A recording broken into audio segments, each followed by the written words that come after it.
공식 판결 85건을 분석을 해보니까 감형이 41%인데 이유가 반성했다, 초범이다, 합의했다, 나이가 어리다 이런 거예요. 제가 이균영 후보자의 대법원장 자격을 가장 심각하게 의구심을 갖는 게 바로 이 건입니다. 왜냐하면은 우리 대한민국이 여성이 위험한 나라가 된 가장 중요한 이유가 그 피해 여성들에게 피해자다움을 강요하고 그리고 봐주기 수사하고 솜방망이 처벌하고 그렇기 때문이거든요. 특히 이제 그 후보자가 이 사건을 다룬 게 20년에서 21년이에요. 아까 다른 동료 의원도 지적을 하셨지만 16년도에 강남역 살인사건 이후에 수많은 여성이 거리에 뛰어나와가지고 안전한 사회 만들어달라고 호소했고 전 세계적인 미투가 있었고 또 2018년부터는 고위공직자들의 권력형 성폭력이 있어서 정치권에서 이 문제를 엄청나게 성찰했고 20년도는 특히나 N번만 사건 때문에 모든 국민이 경악했던 그런 시기입니다. 이 시기에 성범죄에 대해서 이렇게 관대했다. 이거는 완전히 성인지 감수성이 거의 없다. 이런 수준으로밖에 볼 수가 없어요. 이때 당시에 하급심에서는 제가 보니까 시대적인 여론을 반영해서 형량을 부과한 거예요. 그런데 후보자가 시대 역행하면서 감형을 해준 거라고 저는 봅니다. 아까 많은 사례를 다른 동료 의원이 이야기했기 때문에 제가 한 가지만 이야기를 할게요. 2021년도에 유흥업소의 근무를 알리겠다고 협박해서 피해자를 6차례 강간하고 신체를 몰래 촬영하고 유포를 협박하고 스토킹을 하고 이런 종합적인 성범죄를 저지른 경우에도 감형을 7년에서 3년으로 4년 감형했어요. 이 감형 이유가 뭐냐? 피해자에게 5천만 원을 배상해서 그만큼은 피해가 회복됐다고 판단했다는 겁니다. 후보자님, 강간, 몰카, 협박, 스토킹 이게 5천만 원으로 보상이 가능하다고 생각하세요? 예? 특히 디지털 성범죄의 극악무도함이 N번방 사태로 다 이렇게 만천하에 드러났는데도 불구하고 이런 논리로 4년을 감형을 할 수 있습니까? 앞에서 말씀드렸다시피 피가 거꾸로 솟아올라요. 여성 입장에서.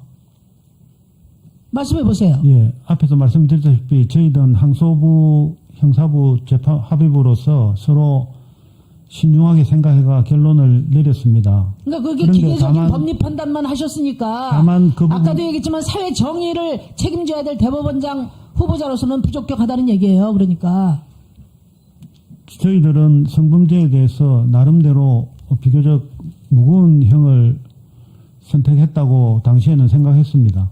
그리고 다소 지금은 어떻게 생각하십니까? 지금도 저희들은 그 당시에 뭐 부끄럼 없이 한다고 했습니다만은 국민의 눈높이에 다소 조금 맞지 않는 부분이 있었을지도 모르겠다고 반성적으로. 약자 보호하신다면서요. 일반 국민 이야기하지 마시고 여성의 눈높이에서 다소가 아니고 피가 거꾸로 솟아오를 만한 그런 격차가 있단 말입니다. 후보자의 이런 시대착오적인 관용이 대법원장 지위에서 관용적인 판결이 나왔다고 생각을 해보세요. 우리 대한민국 여성들이 피눈물을 흘리면서 미투하고 절규한 것을 다 도루묵시키고 거대한 퇴행이 이루어질 거 아니겠습니까? 이 문제에 대해서 답해보세요. 저희들은 그 피고인의 양해에 관한 모든 사정을 고려해가지고 유리한 불리한 사정을 모두 참작해가지고 전인격적인 판단을 한다고 했습니다. 후보자님, 지금 우리 대한민국이 여성이 안전한 사회입니까? 어떻게 생각하세요? 많이 약해졌다고는 생각하고 약해졌어요? 있습니다. 예. 원래부터 약했던 게 아니고? 예. 그러니까 지금 우리나라 상황이 단지 헤어지자는 말을 했다는 이유로 수많은 여성들이 살해됐어요. 여성이 안전한 곳이 없어요. 거리나 직장이나 또 온라인에서도. 작년에 여가부 통계를 보면은 그 여성폭력 통계를 보면 평생 성폭력 피해 경험을 가진 여성이 38.6%입니다. 10명 중에 4명이에요. 이런 나라입니다, 지금. 여성이 안전한 사회, 성평등 사회로 가려면은 대법원의 역할이 뭐라고 생각합니까?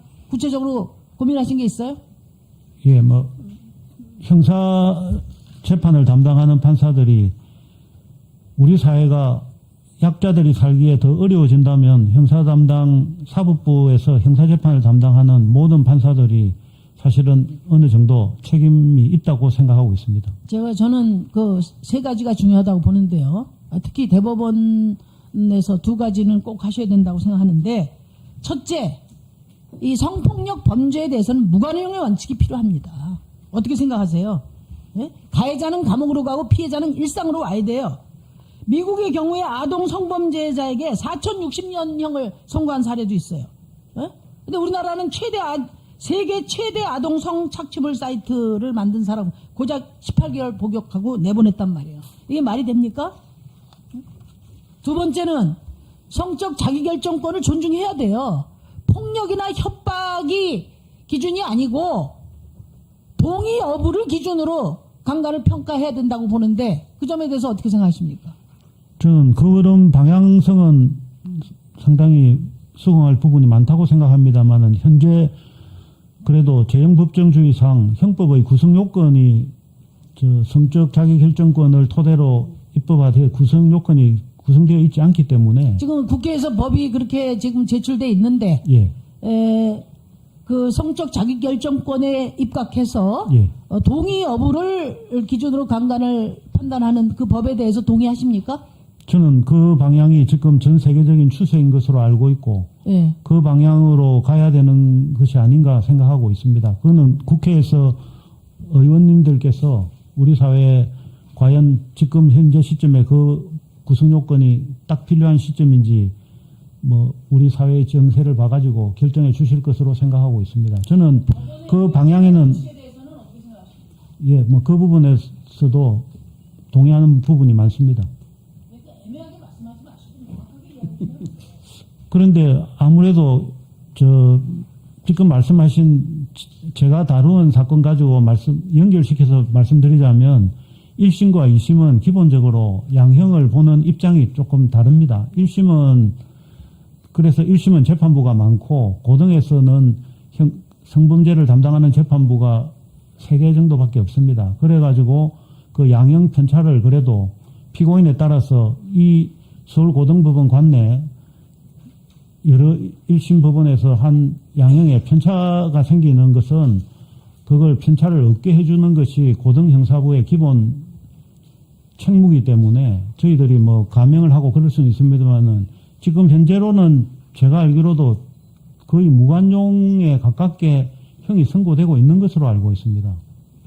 여성이 안전한 나라라는 이런 가치에 시대 역행적인 그런 가치관을 갖고 있는 분은 절대 대법원장이 될 수 없다는 점을 다시 한번 말씀드립니다.